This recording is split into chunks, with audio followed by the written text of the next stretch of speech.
Hello மக்களே, எல்லாருக்கும் போகி திருநாள் நல்வாழ்த்துக்கள்.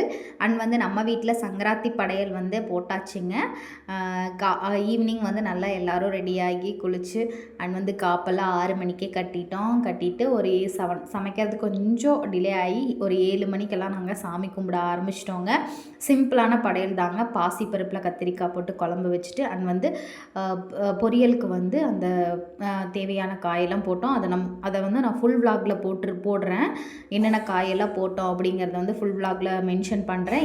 இந்த சமையல் எல்லாமே பாட்டி தான் செஞ்சாங்க. பாட்டி மட்டும் இல்லைன்னா எனக்கு எதுவுமே தெரிஞ்சிருக்காதுங்க. படையலும் லேட்டாக தான் போட்டிருப்பேன். ஒன்று குறை இருந்திருக்கும். பாட்டி ஒவ்வொன்றும் சொல்லி கொடுத்தாங்க எப்படிலாம் பண்ணணும் அப்படின்னு சொல்லிட்டு. ஏன்னா என்னோடய புகுந்த வீட்டில் இதுதான் ஃபஸ்ட்டு என்னோடய பொங்கல். அதனால் கொஞ்சம் அப்படி இப்படி தான் இருக்கும், அட்ஜஸ்ட் பண்ணிக்கோங்க. கடைசியில் எல்லோரும் ஒரு குரூப் பிக் எங்களோட ஃபேமிலி பிக் எடுத்துகிட்டு நாங்கள் சங்கராத்தி தான் முடிச்சிட்டோம்.